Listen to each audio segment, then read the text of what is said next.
अंग्रेजी वीड दे, अंग्रेजी वीड दे। बॉलीवुड को रैप के जादू से रूबरू कराने वाला एक रॉक स्टार। ये चांद सा रोशन चेहरा, बालों का रंग सुनहरा, कैसे देखूं तेरी आंखें, जिसने म्यूजिक को एक नया आयाम दिया। इस चश्मे को हटा लो, आंखों को मिला लो, आंखों के नशीले। जिसके गाने रिलीज होते ही चार्ट बस्टर हो जाते और यंग जनरेशन की जुबान पर चढ़ जाते थे। से है मैंने आज इसको निकाला, दिल तो है पागल जो फुदक। जिसके ऊपर गानों के जरिए अश्लीलता फैलाने का आरोप तो लगा, पर फिर भी जिसकी फैन फॉलोइंग कम न हुई। धोएगी तू कच्चे और गंदे बर्तन, देखेगी सास बहू।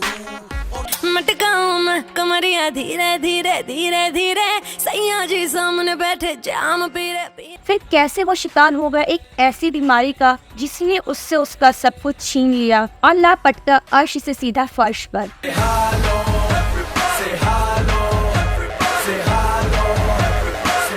आज इस वीडियो में हम जानेंगे हृदय सिंह के बारे में, जिसे आप और हम यो यो हनी सिंह के नाम से जानते हैं।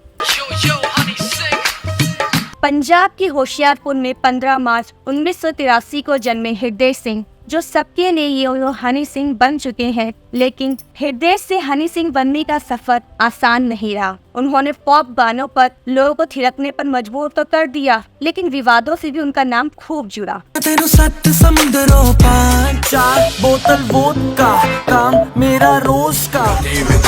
गतिविधि तेरी नजर की।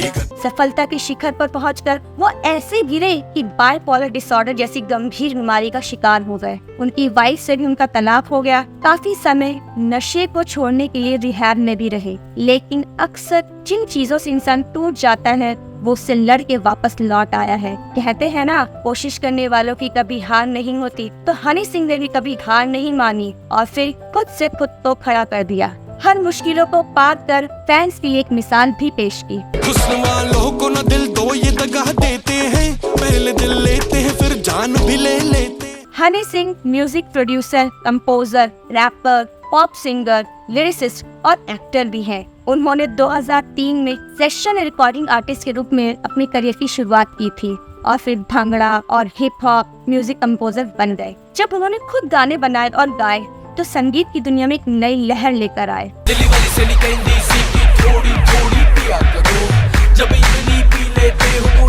हनी सिंह का जन्म भले ही पंजाब में हुआ, लेकिन उनकी फैमिली दिल्ली में शिफ्ट हो गई थी, इसलिए उनकी पढ़ाई लिखाई भी राजधानी में ही हुई। उन्होंने शुरुआत में पंजाबी एल्बम रिलीज किया, कई कॉलेज के फेस्टिवल में परफॉर्म किया, लेकिन उनकी किस्मत तब चमक गई जब 2011 में लक 28 कुड़ी दा पूरे देश में छा गया।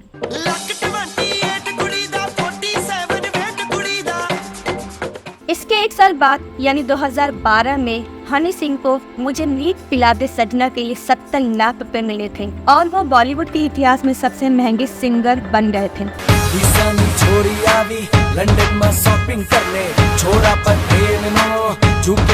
उन्होंने Manali trance, lungi dance, brown रंग, sunny sunny, party all night और डोप शोप जैसे सुपरहिट गाने बनाए।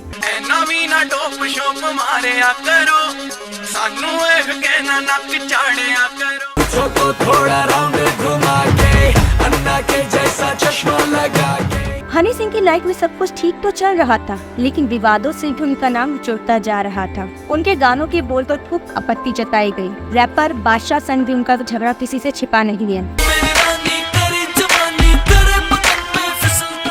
सफलता के शिखर पर पहुंचने वाले हनी सिंह अचानक इंडस्ट्री से गायब हो गए। ये साल 2014 की बात है। उनके गाने आने बंद हो गए थे। फैंस को तब झटका लगा था जब उन्हें खुद हनी सिंह ने बताया था कि वो बाइपोलर डिसऑर्डर के शिकार हो गए थे। ये एक गंभीर मानसिक बीमारी है। उन्होंने बताया कि वो बहुत शराब पीने लगे थे, उन्हें नींद कम आती थी। यकीनन ये उनकी जिंदगी का सबसे मुश्किल समय रहा। सारी रात इन द बार, दारू पीऊं लगातार, एक आधी सब पी ले। हनी सिंह के फैंस को एक और झटका तब लगा जब उनकी वाइफ शालिनी तलवार ने घरेलू हिंसा का आरोप लगाया। हैरानी की बात यह है कि हनी और शालिनी ने 20 साल की दोस्ती और प्यार के बाद 2011 में ब्याह रचाया था। जिन लोगों को उसने उंगली पकड़ के चलना सिखाया, उन्हें लगा कि उसका टाइम ओवर हो गया, तो लोग उसके खिलाफ गलत बयानी करने लगे। सबसे नालायक निकला आदित्य सिसोदिया उर्फ बादशाह। जो कहता था कि उसका ये स्टेज नाम हनी ने दिया, वो अब कहने लगा कि ये तो शाहरुख खान को देख के रखा उसने। जिस स्पेस को हनी ने बनाया है, बादशाह टाइप छपरी उसी के कुछ हिस्से को भर रहे हैं। हनी सिंह एक तरह से ऐसा है जैसे बिजली का आविष्कारक, और बाकी के लोग ऐसे जैसे इलेक्ट्रिशियन जो उसे यूज करके अपनी रोजी कमा रहे हैं। मुझे जो सबसे अच्छी बात लगी वो ये थी कि हनी गाने लिखता रहा, बीमारी में भी। उसके पास करीब 800 गाने लिखे हुए हैं। उसने वो काम बीमारी में भी नहीं छोड़ा जो उसे करना आता है। यही उसे दुनिया से अलग बनाता है। आप अगर एक काम पकड़े और उस पे 100% फोकस करें तो आप दुखी तो हो सकते हैं पर कभी पराजित नहीं होंगे। जब वो वापस आया तो एक की बाद एक गाने दे रहा है। फ्लॉप भी दिए लेकिन रुक नहीं रहा, कॉन्फिडेंस नहीं खो रहा, तैयार है।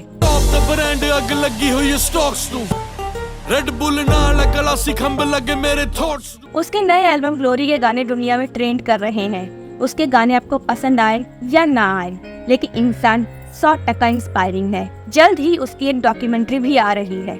हनी सिंह के जीवन से हमें सीख मिलती है कि वक्त कितना भी बुरा आ जाए, आपको भगवान मानने वाले भी आपसे आगे निकल जाए, आपके बारे में बुरा बोलने लगे, झूठ फैलाने लगे, आप जन, धन, स्वास्थ्य तीनों से कमजोर पड़ जाए, फिर भी मन को मजबूत रखना है, खुद पे भरोसा रखना है। कहानी तब तक जारी है जब तक आखिरी पन्ना नहीं लिखा गया। तो मेहनत करते रहना दोस्तों, बुरे वक्त नहीं आएंगे। तेरू 7 समुंदरों पार 4 बोतल वोदका, काम मेरा रोज का। गतिविधि गतिविधि तेरी नजर की गतिविधि।